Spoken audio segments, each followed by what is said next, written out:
नमस्कार दोस्तों, लक्ष्मी ट्यूटोरियल में आप सभी का स्वागत है। पर्यावरण पारिस्थितिकी से चैप्टर जैव विविधता का संरक्षण, उसी से कुछ और प्रश्नों को तैयार किया है और चलिए फिर शुरू करते हैं हम। तो पहला प्रश्न है, इसमें हमें सत्य कथन का चयन करना है। देखते हैं। वर्ष 2010 में जापान के नागोया के आइची प्रांत में COP10 सम्मेलन का आयोजन किया गया। तो ये कॉन्फ्रेंस ऑफ पार्टी का 10वां सम्मेलन था, जो कि 2010 में जापान का नागोया प्रांत में किया गया था। नागोया के आइची प्रांत में किया गया था ये। अगला है, इनमें आनुवांशिक संसाधनों हेतु नागोया प्रोटोकॉल तथा जैव विविधता हेतु आइची लक्ष्य अस्तित्व में आया। इसकी सबसे बड़ी उपलब्धि थी कि इसमें नागोया प्रोटोकॉल और जैव विविधता के लिए आइची लक्ष्य अस्तित्व में आया। तो ये जो हुआ था आइची प्रांत में COP10 सम्मेलन हुआ था। तो अगला देखते हैं। नागोया प्रोटोकॉल मुख्य रूप से एक अंतर्राष्ट्रीय समझौता है।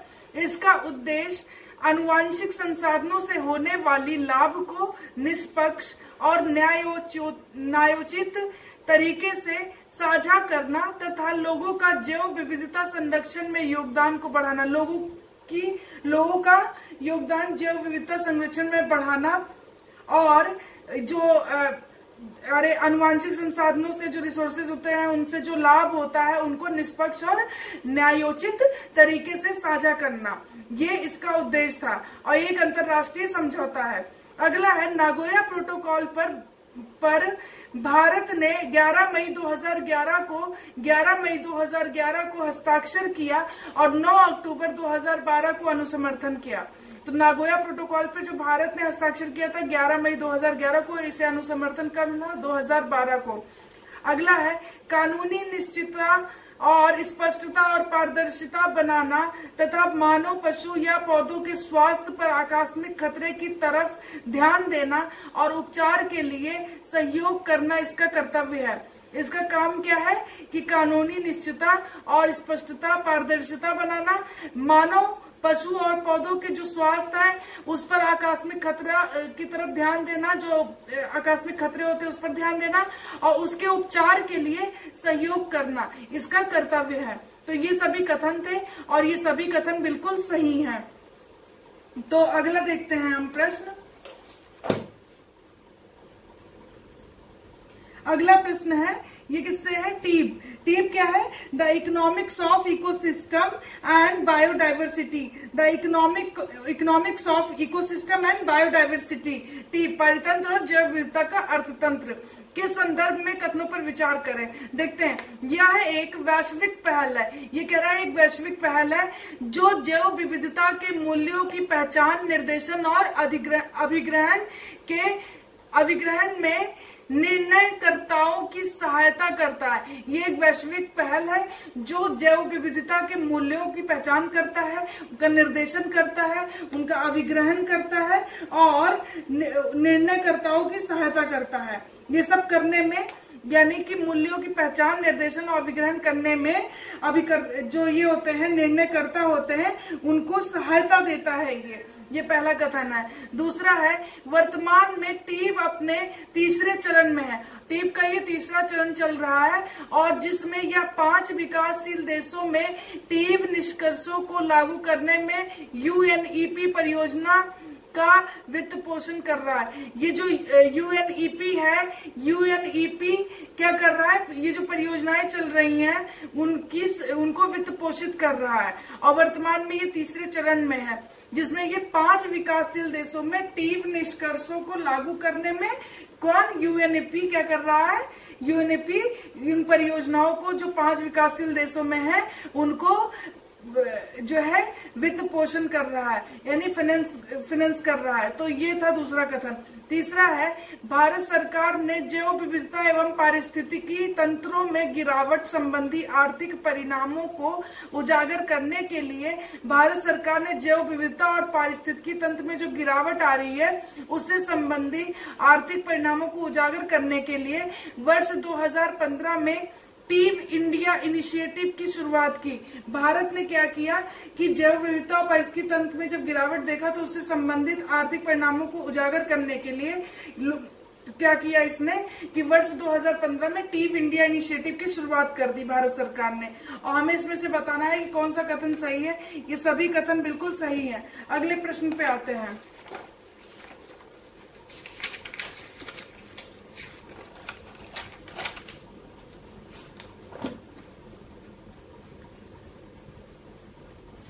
निम्नलिखित में से सत्य कथन का चयन करें। दिसंबर 2018 में भारत ने सीबीडी पर छठी रिपोर्ट जारी की।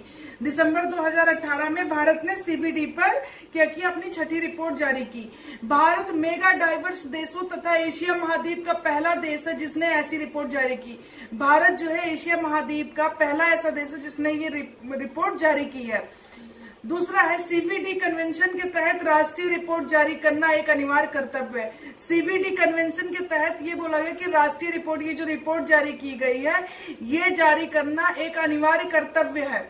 अगला है कथन, भारत ने 2 लक्ष्यों को हासिल कर लिया है।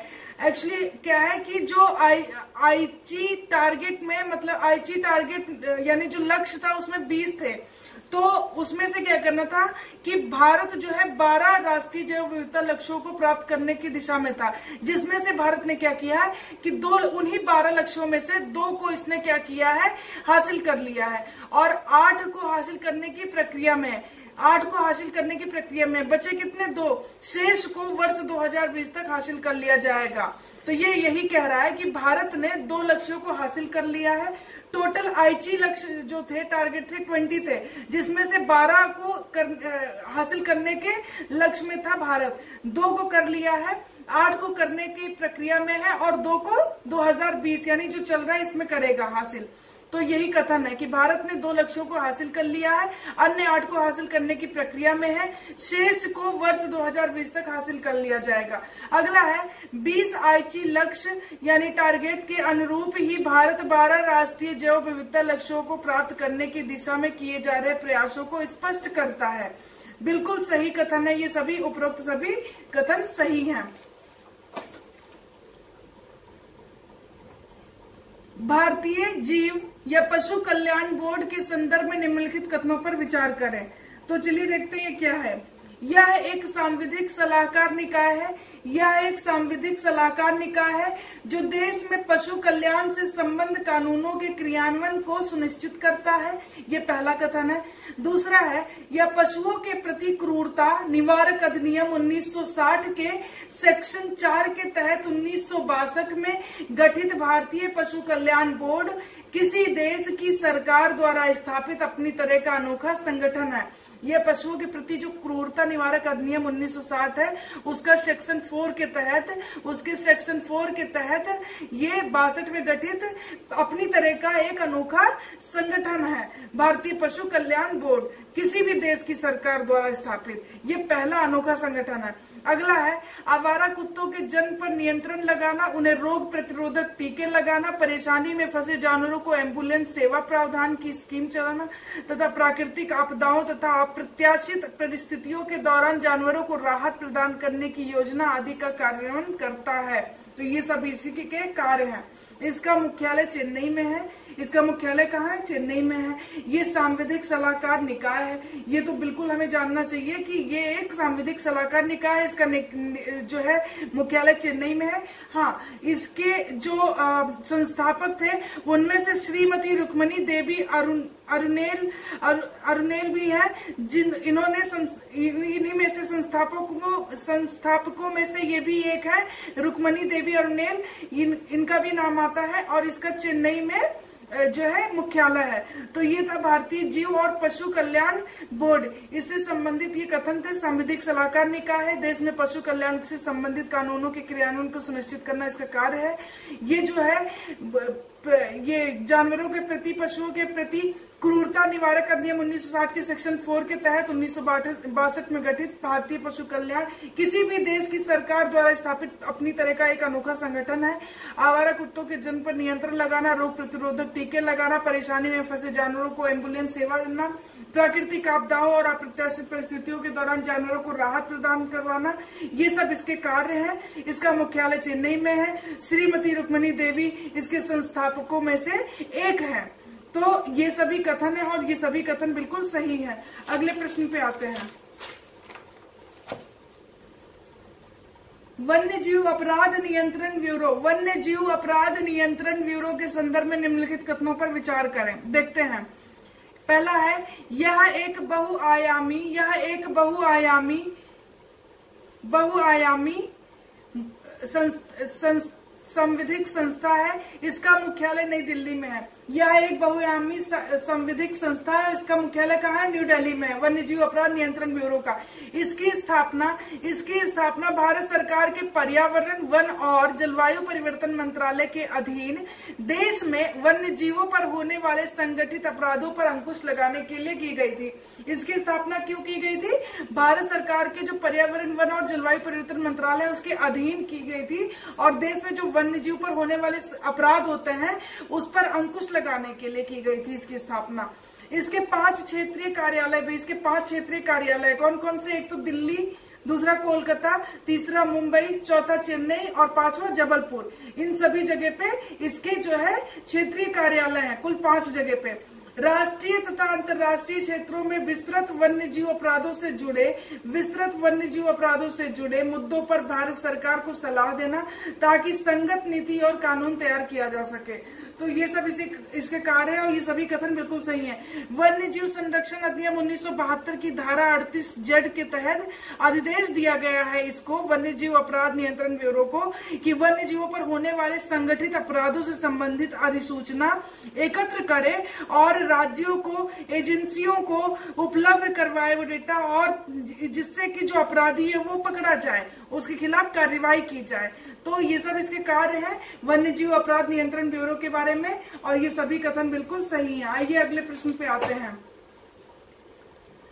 WPA 1972 के अनुसूचित जीवों की अनुसूची 1 में शामिल है। WPA के 1972 के अनुसूचित जीव जो है उसकी अनुसूची 1 में शामिल जीवों को देखना। इसमें कौन कौन से अनुसूची 1 में शामिल जीव हैं?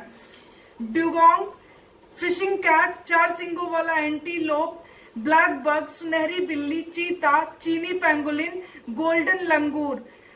ये सभी जो है मैमल्स हैं और ये सभी इसके अनुसूची 1 में शामिल है। WPA 1972 के अनुसूची जीवों में ये भी शामिल है अनुसूची 1 में, यानी इन्हें पूर्ण संरक्षण दिया गया है। तो ड्यूगोंग भी है, फिशिंग कैट भी है, 4 सींगों वाला एंटीलोप, ब्लैक बग, सुनहरी बिल्ली, चीता, चीनी पेंगुलिन और गोल्डन लंगूर। तो ये सभी इसकी अनुसूची 1 में शामिल है और ये सभी स्तनधारी हैं। ये ध्यान रखिएगा, ये सभी स्तनधारी हैं। तो उपरोक्त सभी इसमें शामिल हैं। तो ये था आज के लिए पर्यावरण पारिस्थितिकी से जैव विविधता का संरक्षण, उससे संबंधित ये कुछ प्रश्न थे और ये बहुत ही महत्वपूर्ण है। तो